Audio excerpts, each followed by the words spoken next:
Assalamualaikum warahmatullahi wabarakatuh.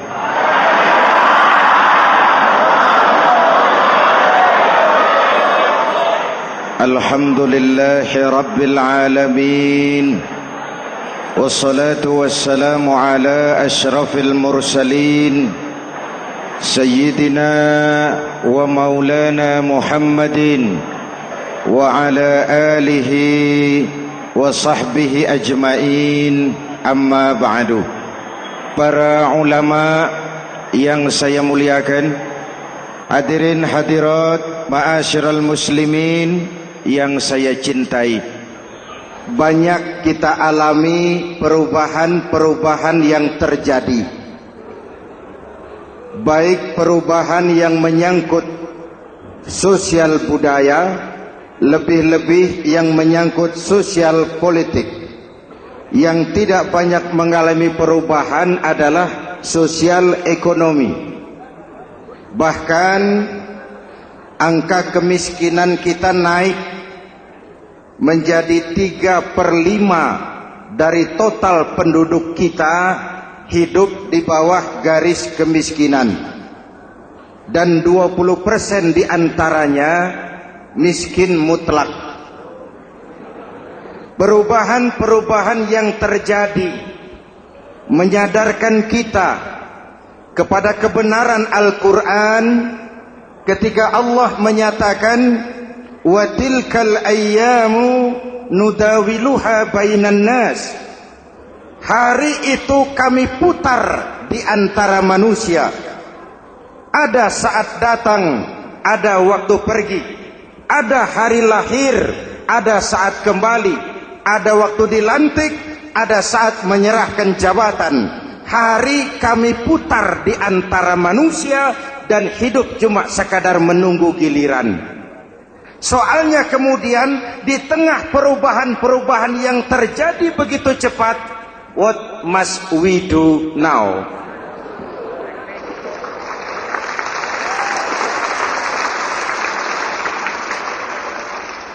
Saya juga nggak ngerti itu. Yang penting kan penampilan. Saudara-saudara kaum muslimin di seluruh tanah air, jadi pemimpin adalah pelayan bagi orang yang dipimpinnya. Okelah, perbaikan ekonomi, pembukaan lapangan kerja baru kita serahkan kepada pemerintah, karena kita percaya mereka orang-orang terpilih belaka yang dipilih dengan kepercayaan akan mampu membawa rakyat keluar dari kesulitan. Amin. Tugas kita sekarang di zaman susah meluruskan akidah. Jangan sampai mbah dukun yang naik ke permukaan. Betul? Islam misinya yang pertama membebaskan manusia dari kemusyrikan. 13 tahun Rasul berjuang di Mekah, menanamkan akidah, meluruskan keyakinan, membentuk iman. 13 tahun membebaskan manusia dari belenggu kemusyrikan. 13 tahun menanamkan la ilaha illallah Muhammadur Rasul dengan seluruh konsekuensinya. Kalau saya yakin tidak ada Tuhan selain Allah, saya tidak akan meminta tolong kecuali hanya kepada Allah. Saya tidak akan pernah takut kecuali hanya kepada Allah. Saya tidak akan menggantungkan hidup kecuali hanya kepada Allah. Saya tidak akan minta rizki kecuali hanya kepada Allah. Saya tidak akan melarikan persoalan kecuali hanya kepada Allah. Kalau konsekuen dengan keyakinan ini, mbah dukun nggak dapat tempat.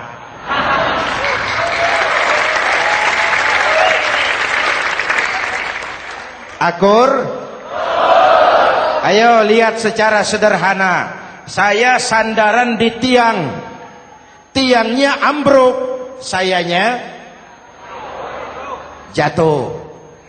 Saya sandaran di tembok, temboknya runtuh, saya juga runtuh. Saya sandaran kepada orang kaya, dia jatuh miskin, saya bangkrut. Saya sandaran kepada jenderal, dia pensiun, saya selesai. Tapi kalau saya sandaran hanya kepada Allah, Allah tidak akan pernah miskin, Allah tidak akan pernah lumpuh, Allah tidak akan pernah terpuruk, dan Allah tidak akan pernah berkurang kekuasaannya.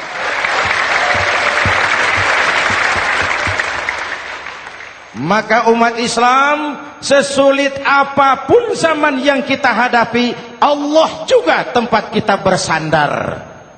Jelas? Selama ini kita iman dalam ucapan, tapi sekuler dalam perbuatan. Di masjid ada Allah, di kantor Allah tidak ada, maka korupsi merajalela.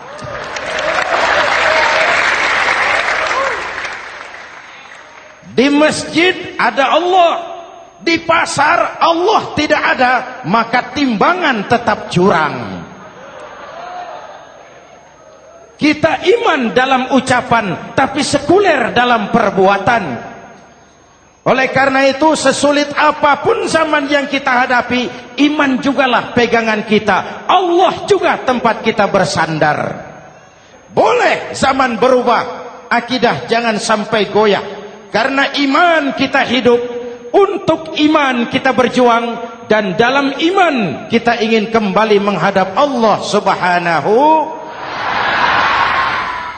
Selama ini manusia Indonesia kita lebih banyak diisi otaknya, hati sering kosong, agama dangkal, akidah rapuh, moral rendah.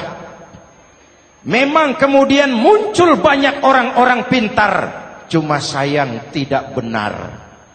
Indonesia kita bangkrut, Indonesia kita terpuruk, Indonesia kita sakit parah kalau diurus orang yang cuma pintar tapi tidak benar. Kita perlu orang-orang pintar, tapi kita lebih perlu orang benar. Jelas? Kalau cuma pintar tapi tidak benar, itu yang sering saya sampaikan, nanti disuruh ngurus beras malah nimbun beras.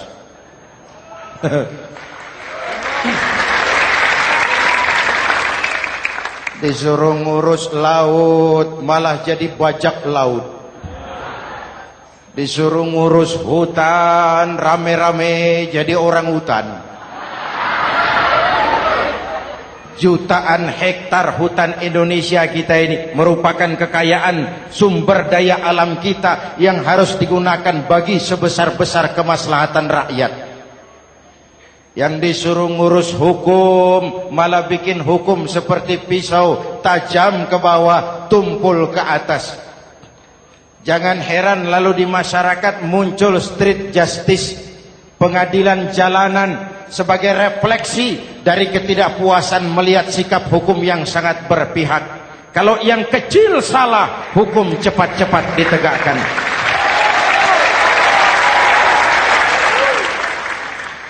Lihat saja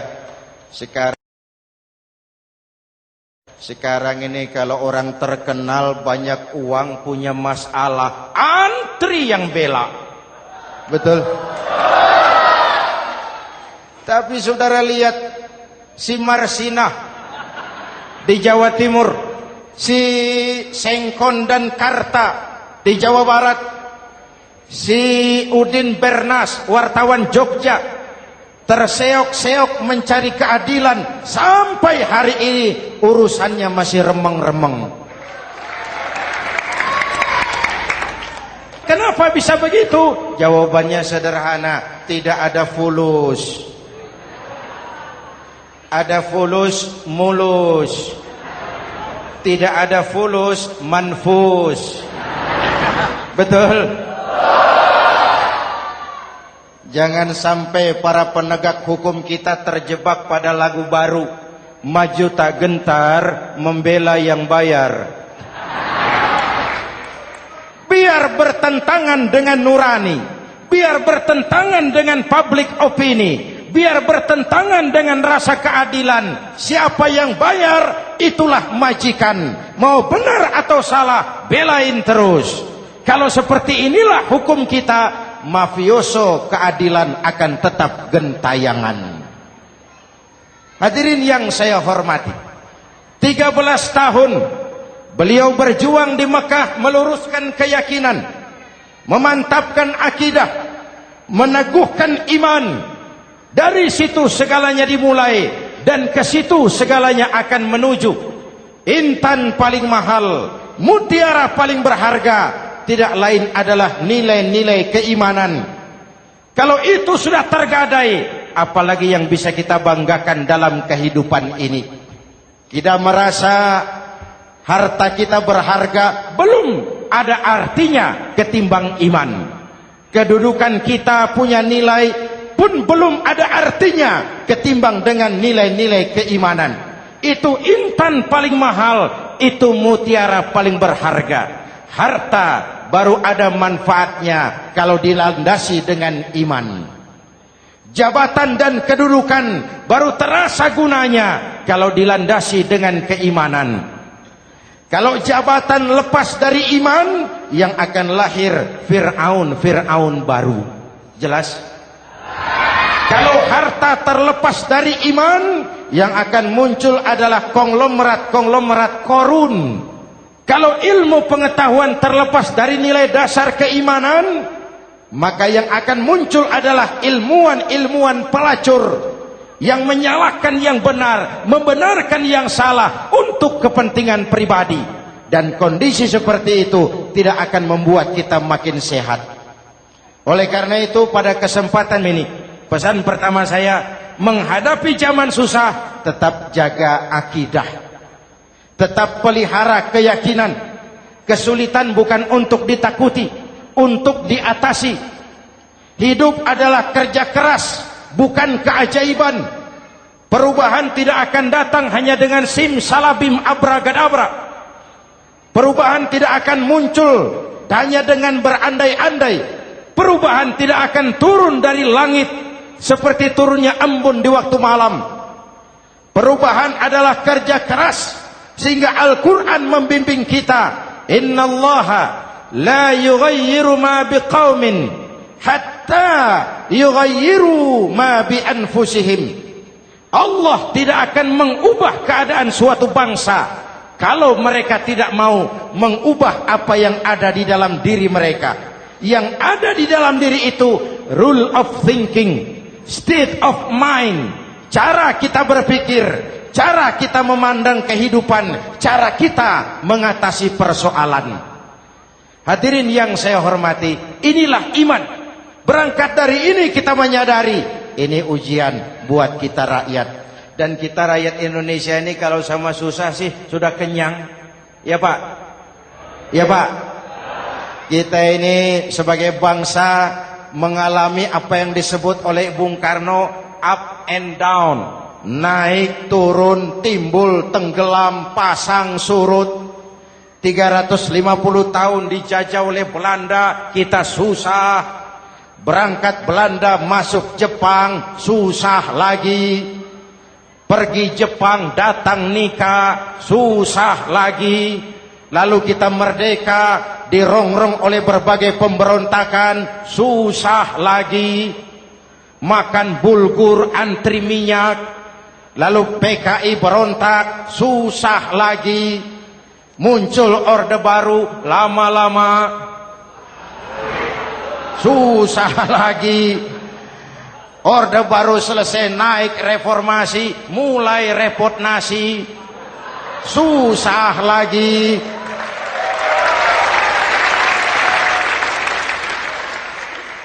Kalau susah kita ini sudah akrab, sudah intim. Mestinya kalau sudah susah seperti itu, jangan salah sikap menyikapi kesusahan. Jangan sampai kita potong kompas, ambil jalan pintas, terjebak menghalalkan segala cara. Itu tidak akan menguntungkan. Itu tidak akan menyelesaikan. Kalaupun selesai nampaknya penyelesaian sesaat. Dan penyelesaian sesaat bukan penyelesaian yang sebenarnya. Karena itu tetaplah dalam koridor keimanan. Boleh zaman berubah, akidah jangan sampai goyah. Silahkan masa berganti, tapi keyakinan jangan mati. Sekali la ilaha illallah, sampai tetes darah paling penghabisan, tetap la ilaha illallah. Sanggup? 3 orang. Sanggup? 21. Sanggup? Kalau sanggup kita harus konsekuen. Saudara-saudara di seluruh tanah air, misi yang kedua dari Islam setelah membebaskan manusia dari kemusyrikan, membebaskan manusia dari ras diskriminasi, mengikat manusia dengan tali akidah. Sebelum Islam datang, manusia dibedakan oleh warna kulit, manusia dibedakan oleh faktor keturunan, manusia dibedakan oleh faktor harta dan benda. Adalah Rasul yang mengajarkan, innallaha la yanzuru ila suwarikum wala ila amwalikum walakin yanzuru ila qulubikum wa a'malikum. Allah tidak melihat potonganmu, Allah tidak melihat hartamu. Yang Allah lihat itu adalah hatimu dan amal perbuatanmu. Jauh sebelum Amerika teriak-teriak membanggakan apa yang mereka sebut sebagai Declaration of Independence, Nabi sudah mengajarkan kepada kita semua, An-nas kulluhum li Adam wa Adam min turab la fadla li Arabiyyin ala ujamiyyin illa bittaqwa. Seluruh manusia berasal dari Adam. Adam diciptakan dari tanah. Tidak ada kelebihan Arab dengan yang bukan Arab kecuali takwanya. Jauh sebelum Amerika mencanangkan bahwa semua manusia dilahirkan sama, that all men are created equal.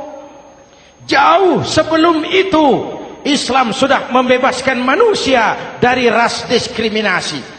Apa dalam konteks kekinian menghadapi zaman susah tetap jaga kerukunan? Ya Pak? Ya Bu? Oi Bu? Menghadapi zaman susah tetap jaga kerukunan, baik antar umat seagama, antar umat beragama, maupun antar umat beragama dengan pemerintah. Menjaga kerukunan, jangan saling sikat sikut di antara kita. Sebab kalau sudah rukun, saya ajak berhitung. 1 ditambah 1 sama dengan, itu matematika namanya, hasilnya pasti. Tapi angka sosial hasilnya aneh. Saya ubah jadi angka sosial. Ayo kita berhitung lagi. 1 orang takut ditambah 1 orang takut sama dengan 2 orang setengah berani. Kenapa setengah berani? Karena sudah berdua. Tadi kan takut sendiri. Kalau sama-sama takut berkumpul jadi setengah berani.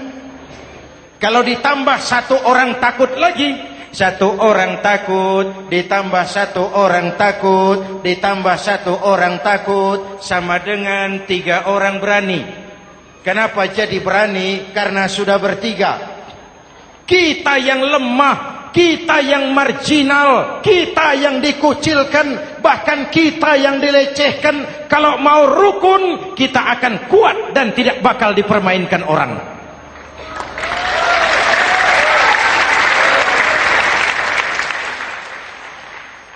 Tapi kalau rukunnya yang satu mau menikam yang lain, saya ajak berhitung lagi. Yuk berhitung yuk. 1 ekor ayam ditambah 1 ekor musang sama dengan 1 ekor musang. Kemana ayamnya? Dimakan musang. Betul nggak nih hitungan? Ayo kita hitung lagi. 1 ekor ayam ditambah 1 ekor musang sama dengan 1 ekor musang. Kemana ayamnya? Dimakan musang. Jadi kalau kita suka kumpul dengan orang yang mau makan kita, selesailah kita.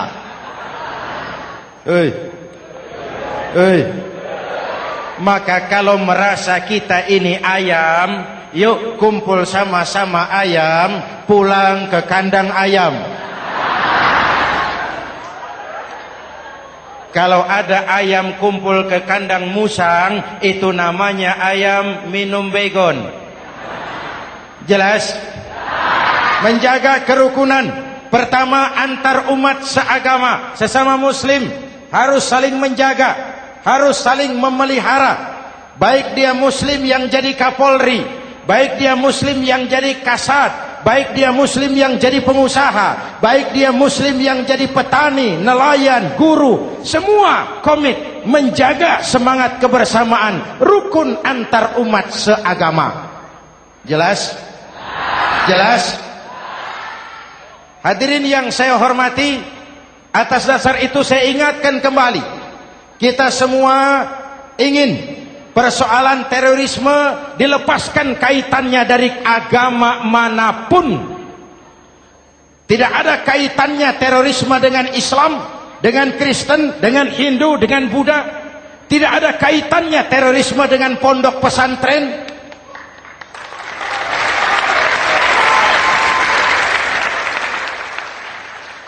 Jangan sampai pesantren jadi kambing hitam.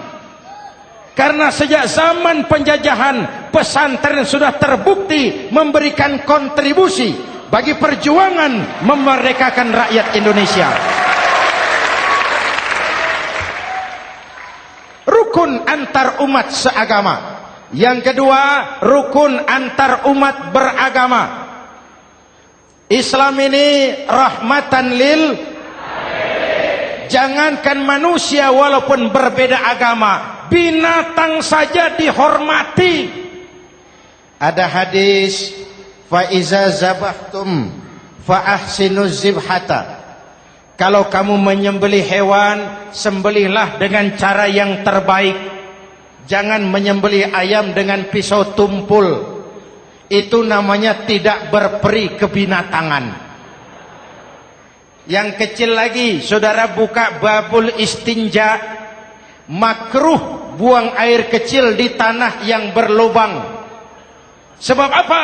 Pertama, menjaga kesehatan. Siapa tahu di lubang yang saudara buang air kecil itu ada gas beracun. Kalau tidak, melindungi binatang yang ada di dalam lubang. Siapa tahu di lubang yang saudara buang air kecil itu ada semut sedang rapat membahas terorisme. Apa dosanya lalu mati dikencingi? Ini namanya rahmatan lis semut. Binatang saja dilindungi. Maka perbedaan agama tidak harus menyebabkan kita bertolak belakang. Perbedaan agama bukan alasan untuk saling bermusuhan. Apalagi kita sudah menyadari tentang kemajemukan kita, tentang kebinekaan kita, tentang keragaman kita. Rukun antar umat beragama.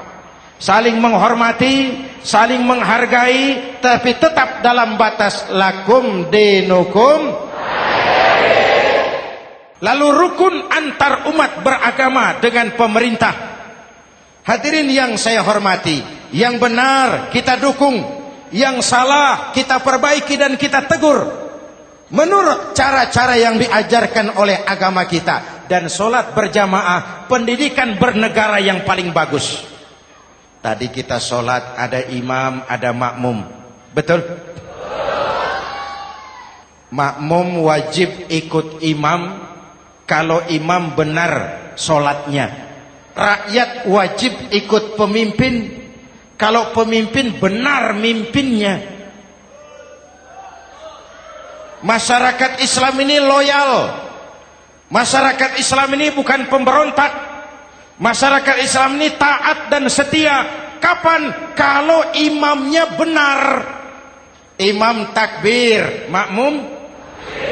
Imam ruku, makmum. Imam i'tidal, makmum. I'tidal. Imam sujud, makmum. Tapi kalau imam keliru, mestinya imam ruku malah sujud. Salah imam ini. Tegur. Siapa yang wajib negur? Makmum yang saf terdepan. Anggota DPR.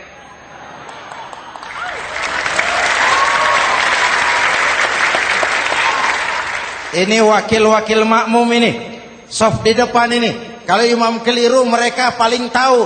Ngomong. Tegur.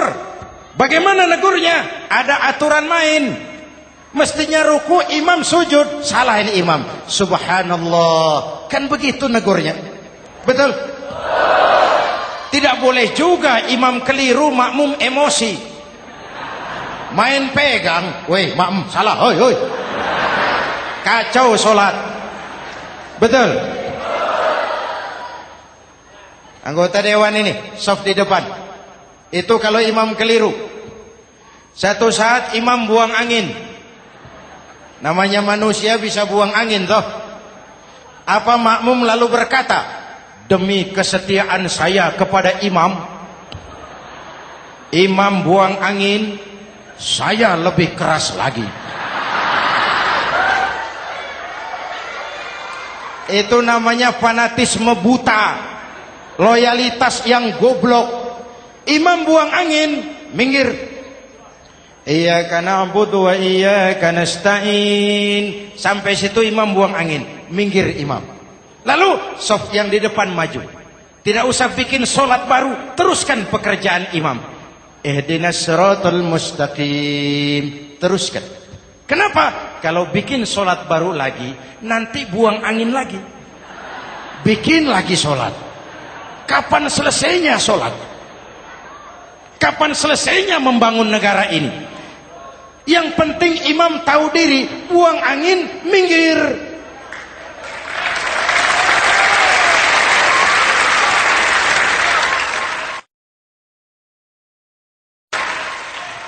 Ini kacaunya solat berjamaah kita sekarang.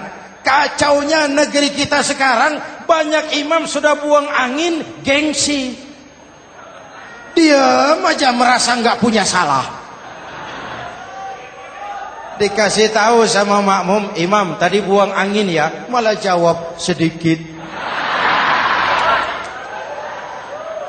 Apa kalau sedikit lalu tidak batal solat itu? Mekanisme kehidupan sosial yang diatur lewat tuntunan solat berjamaah. Sehingga Nabi berpesan, kun imaman muta'an au ma'muman muti'an fala takun thalisan jazu'a. Kalau jadi pemimpin, jadilah pemimpin yang ditaati. Kalau jadi makmum, jadilah makmum yang mentaati. Jangan jadi golongan ketiga pemecah belah. Di depan tidak jalan, di belakang takut, ditaruh yang di tengah, di depan didorong, yang belakang ditendang. Ini namanya biang kerok. Saudara-saudara, dari uraian singkat ini saya ambil beberapa catatan pokok. Pertama, kalau ada intan paling mahal, kalau ada mutiara paling berharga dalam hidup kita, itu tidak lain adalah karena keyakinan. Hidup jadi indah, hidup jadi berharga, hidup jadi berarti kalau didasari atas sebuah keyakinan. Dan keyakinan itu tidak lain adalah nilai iman kita, akidah kita kepada Allah Subhanahu wa taala. Yang kedua, tetap menjaga kerukunan. Sesulit apapun zaman yang kita hadapi, kita tetap harus menjaga semangat kebersamaan. Kita harus tetap menjadi lem perekat yang menjaga keutuhan, baik sebagai bangsa maupun sebagai umat. Perbedaan adalah wajar, harus dihormati sebagai ciri kehidupan berdemokrasi. Tapi jangan perbedaan menjadi sebab kita bermusuhan, dan jangan perbedaan menyebabkan kita saling berpecah belah. Hormati perbedaan, jangan perbedaan dipandang sebagai permusuhan. Dengan akidah yang kuat dan kebersamaan yang kokoh, ayo kita hadapi kesulitan, kita atasi kesulitan, dan dengan kerja keras untuk menyongsong hari esok yang lebih pasti. Mari kita Fatihah, semoga Allah memelihara kita bangsa Indonesia. Ala hadhihi niyah wa ila hadratin Nabi. Al-Fatihah.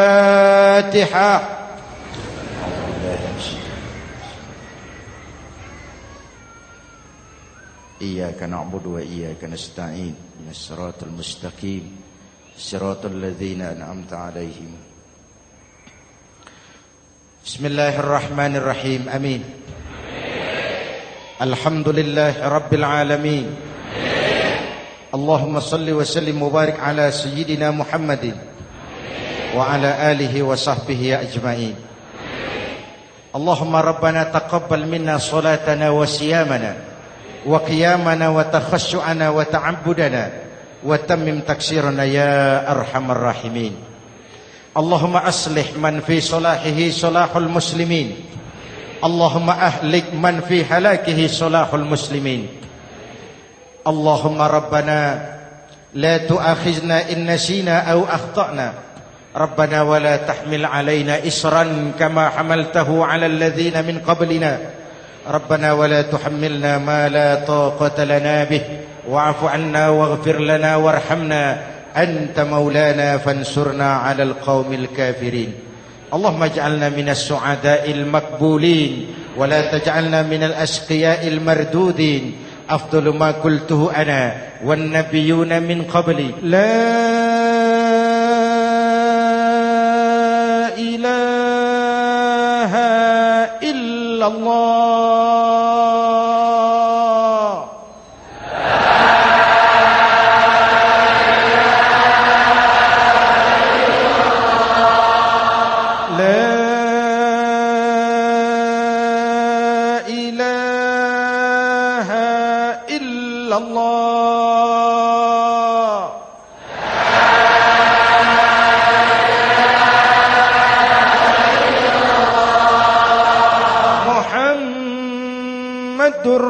Rasulullah